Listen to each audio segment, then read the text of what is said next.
saludar, como siempre, con mucho gusto, con mucha admiración y respeto, a los dos maestros que forman parte de la mesa de maestros de Sin Censura. Ya llegó el maestro Francisco Paco Cruz, autor de García Luna, El Señor de la Muerte, y el querido Jaime Hernández, editor de La Jornada Sin Fronteras, en el gran periódico La Jornada. Primero te saludo con mucho gusto, Paco. ¿Cómo te va? Muy buenas noches.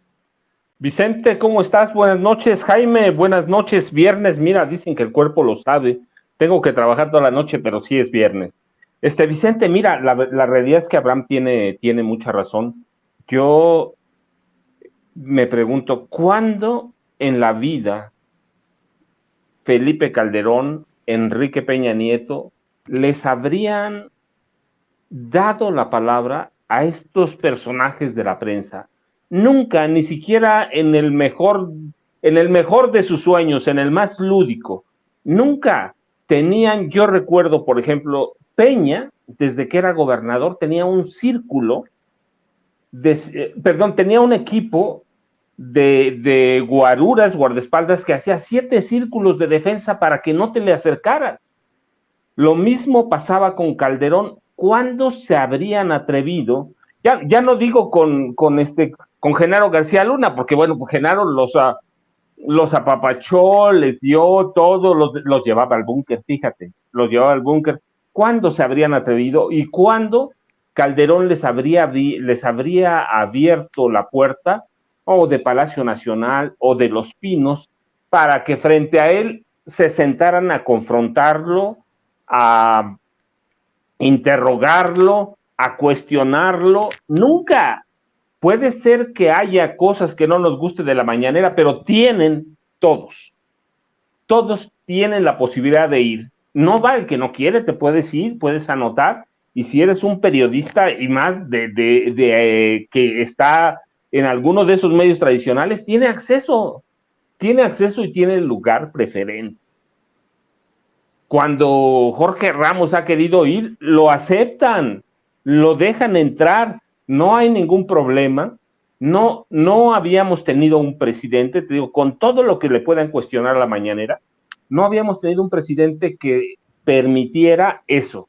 Y que no es un permiso, no es una concesión graciosa, es solamente que un gobernante tiene que rendir cuentas. Y él a su manera la rinde. Sí, los periodistas no van con la regularidad que pudieran ir, ese es su problema, pero pueden ir todos los días, pueden preparar sus preguntas, pueden hacerlo todo, como fue esta mujer, y los van a recibir, pero nunca en México se había dado un caso de un presidente que abriera las puertas de Palacio Nacional o de la Casa de los Presidentes, que era Los Pinos, para decirles, miren, aquí están, y vamos a sentarnos, y vienen las preguntas.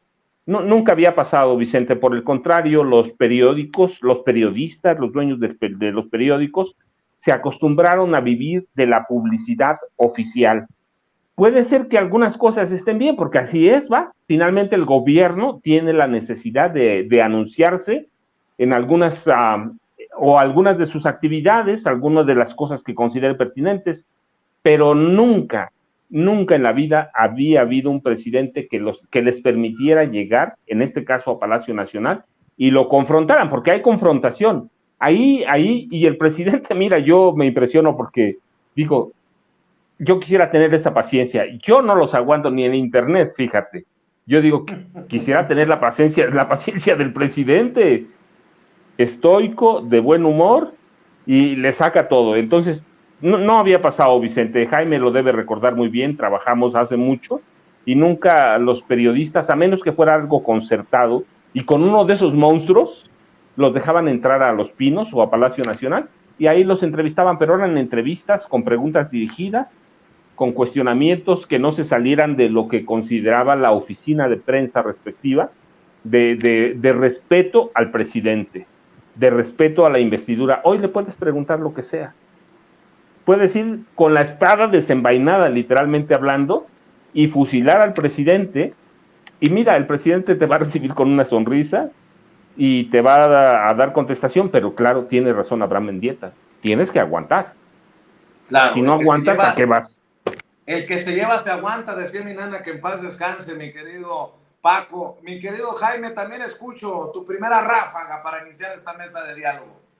Fíjate que a mí me resulta interesante recordar, evocar, porque como para eso sirve la memoria. Hace exactamente 12 años, quizá por algunos días de más o de menos, pero fue en el mes de marzo del año 2011. ¿Se acordarán ustedes, Paco y Vicente, que numerosos medios de comunicación y periodistas en un gran evento en el Museo de Antropología e Historia de México decidieron hacerse un harakiri mediático para obedecer las instrucciones del gobierno? Y sí, señor, sí, presidente, vamos a informar lo que usted diga, no vamos a hablar de los operativos en curso contra los narcos, no vamos, fíjate, literalmente, no vamos a interferir en el combate a delincuencia y nos vamos a abstener de difundir información que ponga en riesgo los operativos del ejército. ¿Qué años aquellos, no? Donde gustosos se abrían con un cuchillo, se hacían jaraquis en la garganta y decían, ya no vamos a informar, señor presidente, estamos a sus órdenes, lo que usted diga. Y hoy, cuando todo es transparencia, cuando una reportera va y le lanza 1, 2, 3, 4, 5 buscapiés al presidente y el presidente le responde como le tiene que responder, ¡qué escándalo! Atentado contra la libertad de expresión.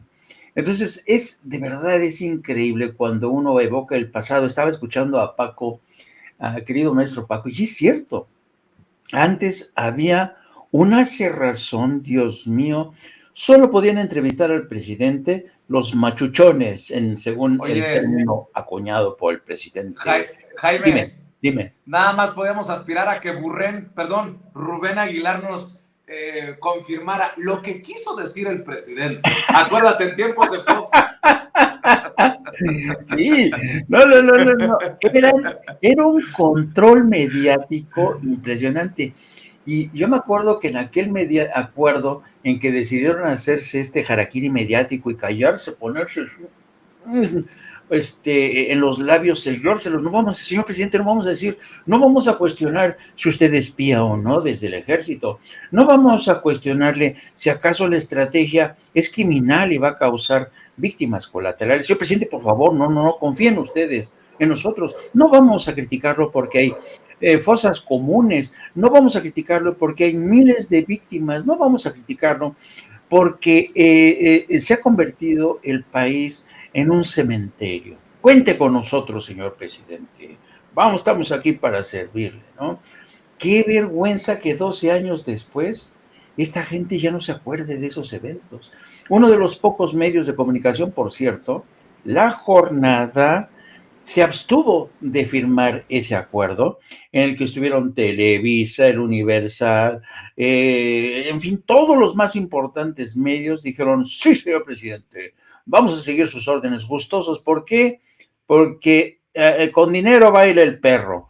Y entonces les tapaban la boca, si no firmas este pacto, te voy a retirar el chayo, mi amigo. Así funcionaba la cosa. Y ahora que tenemos este régimen de libertades en el que todo el mundo puede decir lo que se le pele gana, pueden incluso, yo creo que incluso hasta hay excesos de algunos periodistas, como dice el presidente, montan sus mítines emocionales, como esta periodista, la reina, no me acuerdo qué, que después se tuvo que ir a España. La reina Aide, que montó su pancho ahí, que no, sí que me persiguen. De ahí salió el cállate paleros, ¿no? Exactamente. Entonces, que no se la jalen estos de animal político, por Dios. Y otra cosa interesante, fíjate, esa reportera consigna en su cuenta de Twitter, ¿no? Sí, y este presidente, ¿cómo se atreve? Miren la respuesta, hablando del béisbol, quién sabe qué, criticando al presidente. Y luego, que ella critica al presidente a través de la cuenta de Twitter, no acepta que nadie la critique a ella. Y todo el mundo sale en defensa de ella, ¿no?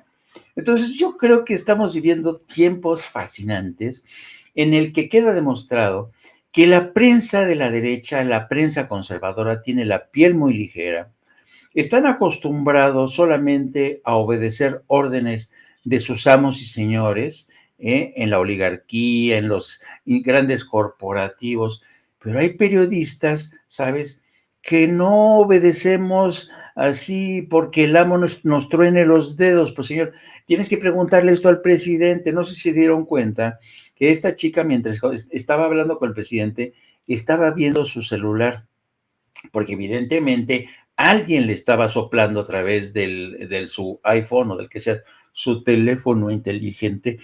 Pregúntale, contrapregunta esto, contrapregunta lo otro, ¿no? Y entonces yo creo que es penoso ver cómo ha prosperado esta escuela de Jorge Ramos, ¿no?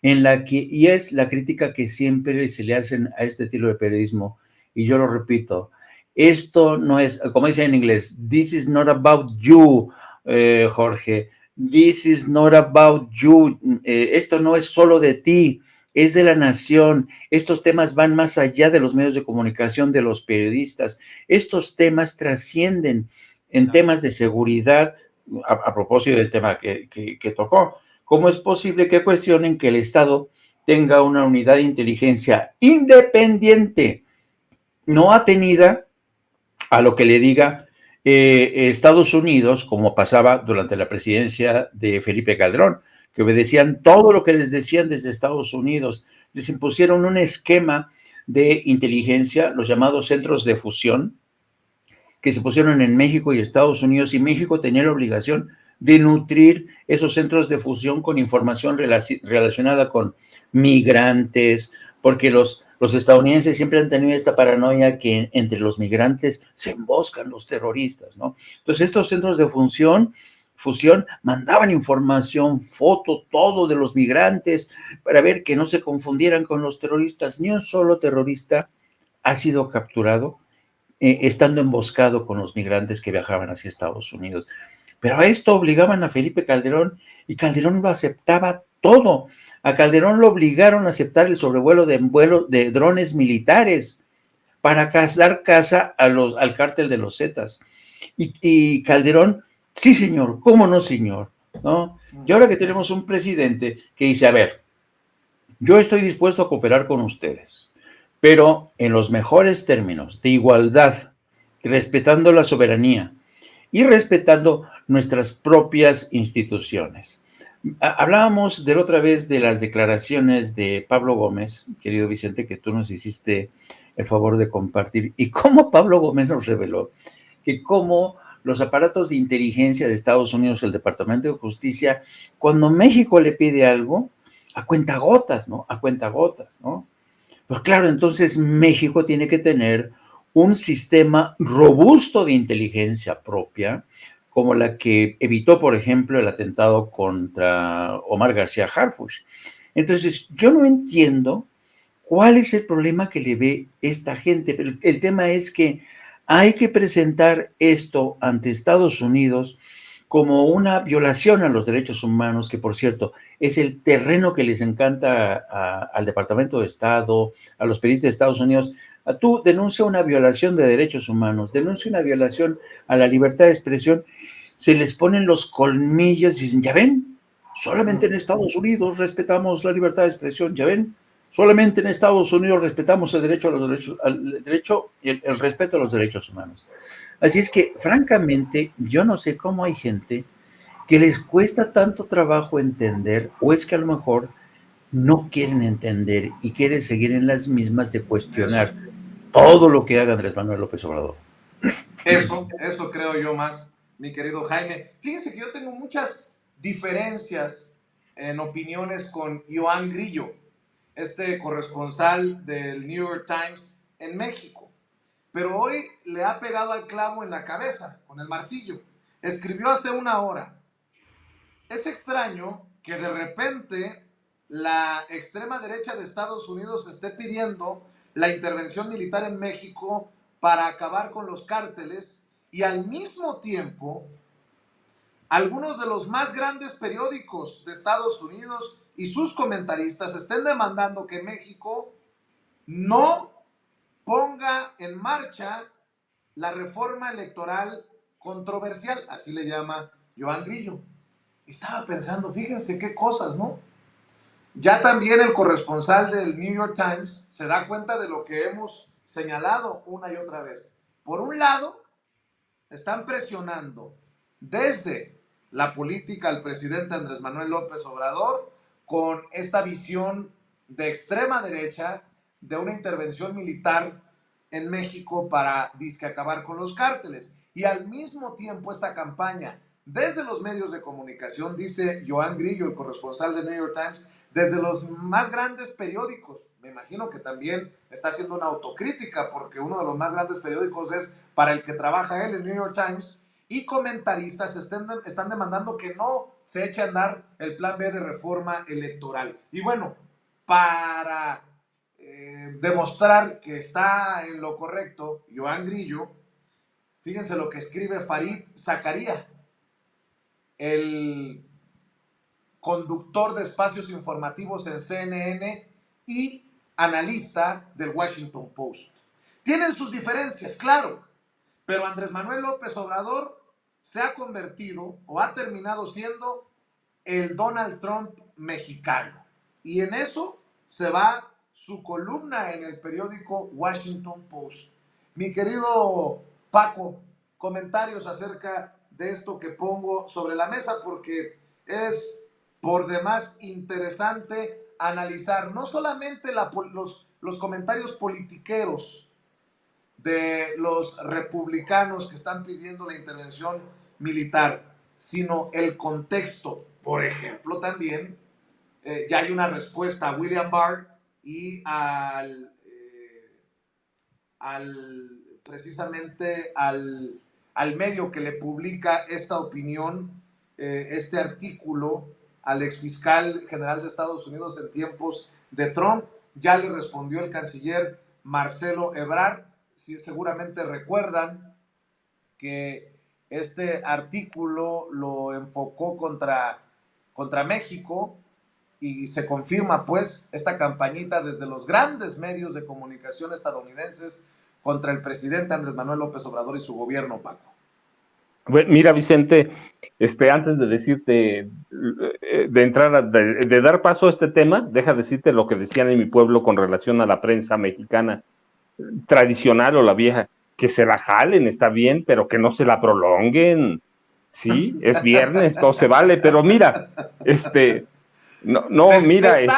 estás contaminando en Sin Censura, me estás avicentando muy seguido, Paco. Es viernes, Vicente, Jaime, es viernes, y verás, mira, yo lo comenté por la tarde con gente de aquí de mi pueblo, me fui a comer con ellos, y se morían de la risa porque estábamos analizando el tema de la prensa y de Matamoros, y bueno, pues es un tema muy serio, es un tema que hay que prestarle atención, pero la verdad es que la intervención o de esta periodista hace que se nos olvide toda la historia, y Jaime debe recordarla porque es mucho más viejo que yo, tú y yo somos más jóvenes, Vicente, pero mira, Díaz Ordaz les mandaba al ejército adentro de las redacciones.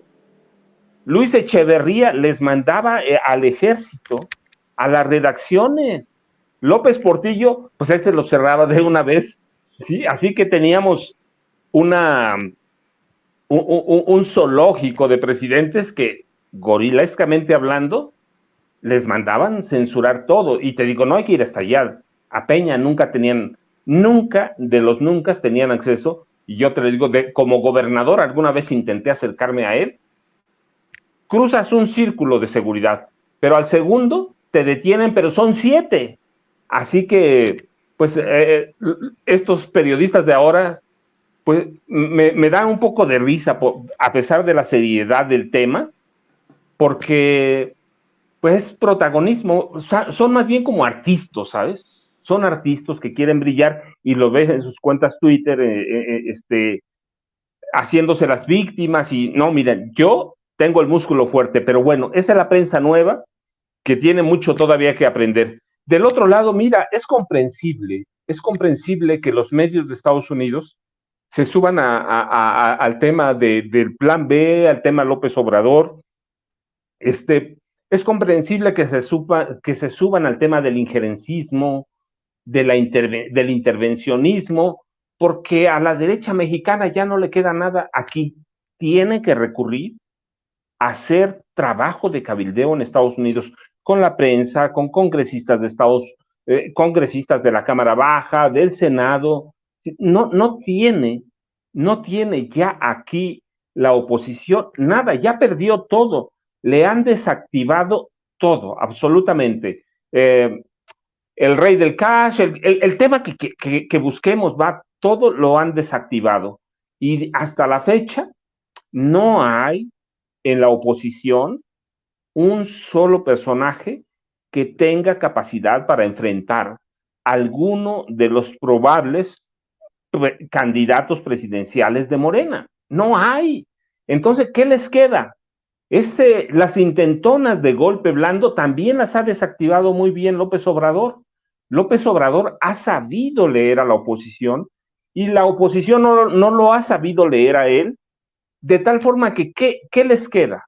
Recurrir a Estados Unidos a través de contactos en la prensa, a través de contactos en el Congreso, para atacar algunos de los programas de López Obrador. Pero mira, el presidente está tan sólido, lo platicábamos en la mañana, tiene el apoyo de una comunidad mexicana que llega como a 12 millones de personas en Estados Unidos, que nunca nadie en la vida la había tenido.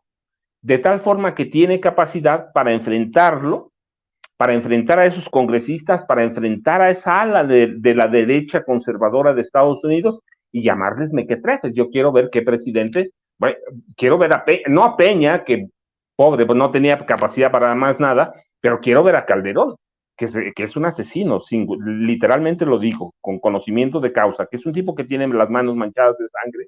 Ya lo dices tú, les tendía el tapete, ya lo dice Jaime, les tendía el tapete, les construyó o les amuebló o les adecuó oficinas de inteligencia en la Ciudad de México y en otras partes. Había agentes de Estados Unidos en sesiones de tortura en cárceles mexicanas. Entonces, ¿qué le queda a la oposición? Recurrir al ala conservadora o al ala más conservadora de Estados Unidos. Pero igual se lo desactivaron ya. ¿Quién se lo desactivó? Biden, el general comando el general del jefe del Comando Norte de Estados Unidos, todos ya se los desactivaron. ¿Qué les queda? En mi pueblo, ya otra vez, mira, recurro a mi pueblo, le llaman derecho de pataleo. Así que pueden patalear, pueden hacer lo que quieran, pero se les van a morir los temas mientras no tengan una posición seria, mientras no estén interesados en crear algo que verdaderamente se oponga o presente una propuesta ya no de gobierno, sino de campaña electoral con miras al 2024 y decir, sí, aquí estamos, existimos, pero no la hay. Mira, yo lo veo en las encuestas del Estado de México. Después de la renuncia de Movimiento Ciudadano, le dan a la maestra Delfina casi 60% contra 24, 25% de Alejandra del Moral. No digo que ese va a ser el resultado, todavía las campañas van a empezar apenas en abril, pero es una muestra de la incapacidad de la oposición por hacer algo en el frente interno. Así que, ¿qué les queda? Pues les queda el recurso de la prensa de Estados Unidos, de los congresistas también de Estados Unidos, en lo que han sido muy exitosos el PAN, en lo que fue muy exitoso el PRI. Mira, el país se le caía al PRI, mataban y mataban, se deshacían los priistas de la gente, y los periodistas y los congresistas de Estados Unidos nunca vieron eso, pues claro, los presidentes mexicanos eran agentes de la CIA, ya reconocido, entonces fueron exitosos, están tratando los opositores de hacer eso, pero yo digo que están tan débiles que les va a fallar de nueva cuenta. Fíjense nada más, por no dejar, mi amiga Angélica me escribe y me dice, Vicente, ¿ya te enteraste que Joaquín López Dóriga dice que Nayeli Roldán les dio una lección de periodismo a los youtuberos de Palacio Nacional?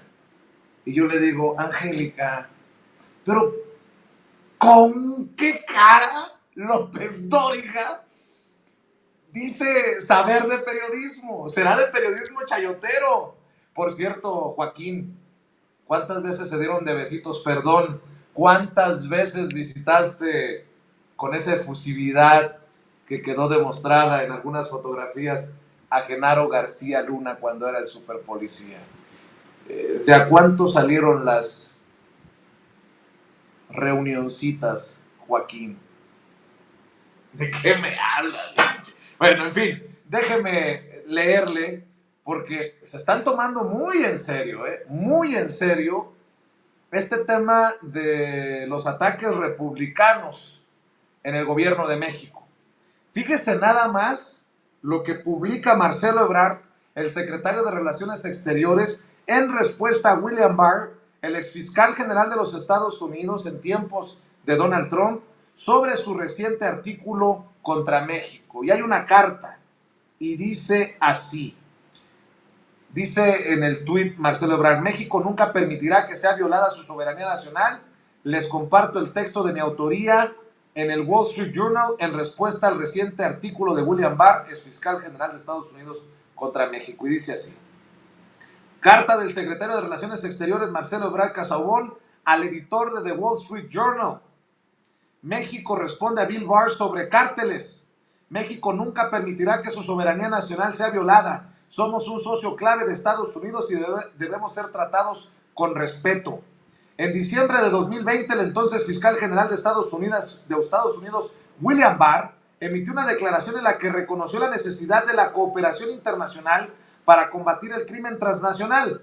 Ahora pide un esfuerzo estadounidense mucho más agresivo dentro de México, con o sin nuestro consentimiento.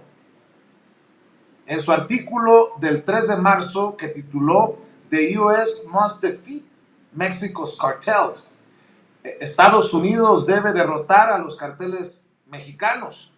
En su libro de Marshall Foley, Barbara Tuchman explora la paradoja de por qué los gobiernos siguen políticas que van en contra de sus propios intereses. Al describir la guerra de Estados Unidos contra Vietnam, la tesis de Tuchman es particularmente esclarecedora. La sobrereacción a la hora de proteger intereses vitales ha llevado al despilfarro de los recursos estadounidenses en una gran locura de desproporción y bajo la ilusión de la omnipotencia. En su artículo de opinión, Barr está perpetuando este fundamento ilógico. Su propuesta para combatir los cárteles en México es una violación del derecho internacional y desconoce nuestra historia reciente. Barr aplaude la estrategia de seguridad del expresidente Felipe Calderón, pero esta, junto con el flujo masivo de armas a México desde Estados Unidos, condujo al nivel actual de violencia en México. La voraz demanda de drogas en Estados Unidos, junto con la amplia disponibilidad de armas de estilo militar allá, explica en gran medida el poder de los cárteles para causar estragos. Necesitamos una política sobre drogas efectiva y se debe detener el flujo ilegal de armas hacia México. México nunca permitirá que se viole su soberanía nacional. Somos un socio clave de Estados Unidos y debemos de ser tratados con respeto.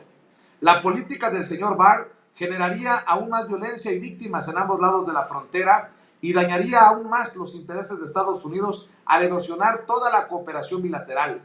La producción de drogas sintéticas, particularmente fentanilo, es una amenaza para ambos países. Esta se está abordando bajo el nuevo entendimiento bicentenario, un enfoque integral y a largo plazo para la cooperación en seguridad basado en la confianza mutua y el respeto por la soberanía de cada país. La cooperación es el mejor camino a seguir, no una estrategia irracional que impondrá costos masivos a México y Estados Unidos, y firma la carta al editor de The Wall Street Journal, Marcelo Ebrard Casaubon, secretario de Relaciones Exteriores de México. Tu opinión, mi querido Jaime. Esas últimas dos líneas que dice la cooperación es el mejor camino a seguir, no una estrategia irracional que impondría costos masivos a México y Estados Unidos. Ese es. Yo estaba leyendo hace rato, después de que nos encontramos, nos topamos de bruces, querido Vicente, venía leyendo un artículo, hijo, parece un guión de ciencia ficción, un guión escrito por un colaborador del Washington Examiner. Tú sabes que el Washington Examiner, Paco, Vicente, es un diario de derecha con vínculos al Pentágono, ¿no? Y entonces hay un colaborador que estaba realmente muy divertido porque el tipo escribe una columna en donde habla de la hipótesis de la intervención del ejército de Estados Unidos, ¿no? Pero ya lo presenta realmente como una película, como el guión de una película. Entonces él vaticina que si las fuerzas Delta, las denominadas fuerzas Delta y las de operación rápida, intervienen en México en operaciones quirúrgicas, ¿no? Dice, pues sí, a lo mejor pues consiguen eliminar a células de los cárteles, pero los cárteles, el problema es que están dentro de Estados Unidos y entonces lo que va a ocurrir son atentados terroristas contra ciudadanos y vamos a ver un Estados Unidos con atentados terroristas, así como de película, ¿no?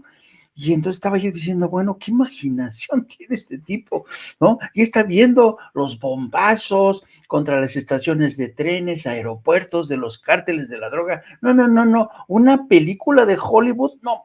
Entonces ya dices, híjole, qué afán, ¿no? De esta gente, qué imaginación.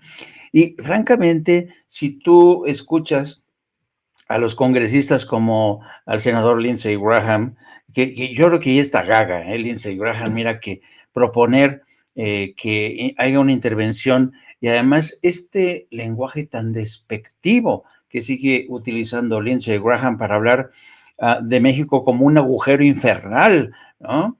Lo sigue utilizando después de tanto tiempo, después de que México ha puesto la sangre, las víctimas, ha cooperado lealmente. No, esta gente realmente siempre, siempre, siempre anda con este tipo, ¿sabes?, de expresiones tan despectivas, tan insultantes. Pero mira, también es muy cierto que estas voces, el ruido de estas voces a veces no dejan escuchar la voz de aquellos políticos en el seno, por ejemplo, del Partido Demócrata. Hay un congresista que se llama Maxwell Frozen, creo que se llama Maxwell Frozen.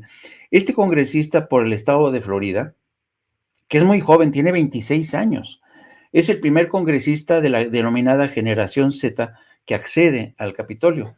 Entonces, estaba viendo un reporte que presentó en el Capitolio Maxwell Frozen y es fascinante lo que dice.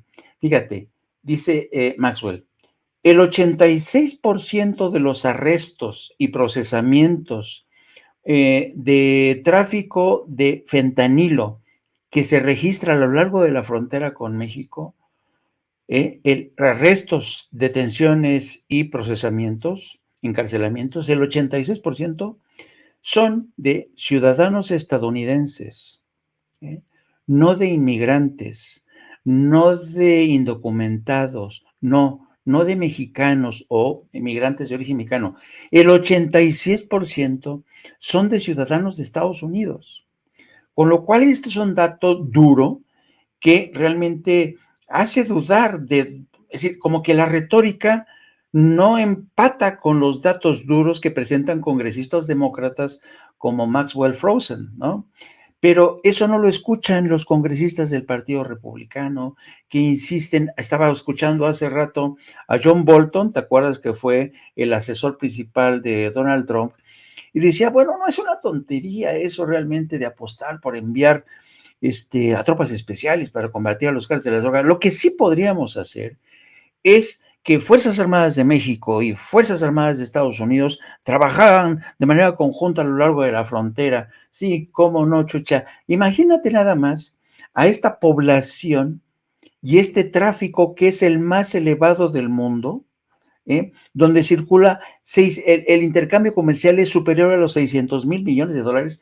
Imagínate todo este flujo de sur hacia norte, de norte hacia sur, vigilado, supervisado por retenes militares. Es que de verdad esta gente, por eso yo soy de la opinión, y aquí otra vez, aquí no se va a lograr nada con intervenciones militares, con retenes en la frontera, no. Aquí esto se resuelve con inteligencia, como señalaba hoy el presidente, porque una vez que tienes información, por ejemplo, el caso de los ciudadanos estadounidenses que cruzaron la frontera y que corresponde bastante bien con lo que está denunciando Maxwell Frozen, de que el 86% de quienes trafican con fentanilo son ciudadanos de Estados Unidos, encaja perfectamente en el caso de estos 4 ciudadanos de Estados Unidos que cruzaron la frontera y luego ves el historial de todos ellos, se dedican al tráfico de drogas. Entonces, ¿qué pasó ahí? Estados Unidos no tiene su propio sistema de inteligencia, no se pudo percatar que estas gentes que son traficantes de drogas estaban haciendo viajes constantes hacia México, porque no era la primera vez que cruzaban.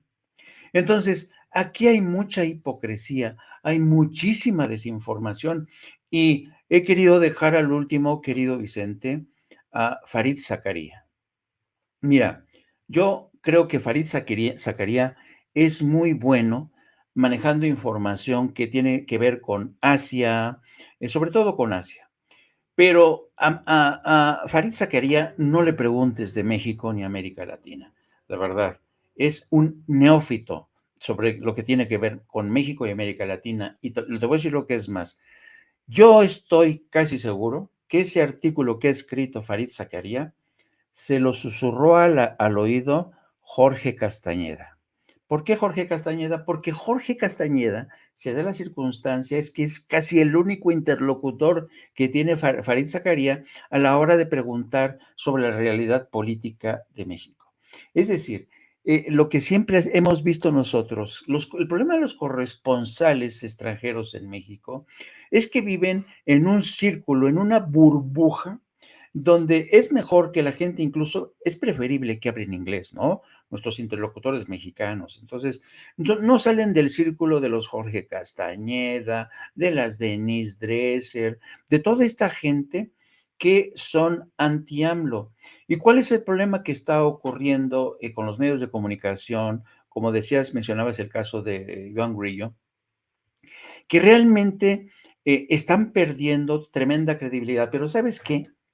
A los medios de Estados Unidos como el New York Times y el Washington Post les importa un carajo los lectores de América Latina o de México. Les importan un carajo, literalmente. Ahora bien, te voy a decir una cosa. Decía Shahrukh Khan que es lamentable como el presidente López Obrador ha perdido la narrativa en el extranjero porque comentaristas como Farid Zakaria, el New York Times y el Washington Post, todos los días presentando a López Obrador como un tirano, como un populista. Pero ¿sabes cuál es la enorme ventaja que tenemos nosotros? Porque esta gente publican para la población de Estados Unidos. ¿Y qué es lo que ocurre? Que la población de Estados Unidos no vota en México. No vota en México. Sin embargo, los mexicanos que viven en Estados Unidos y que escuchan a Andrés Manuel todos los días a través de la mañanera, esos sí votan en Estados Unidos y votan en México.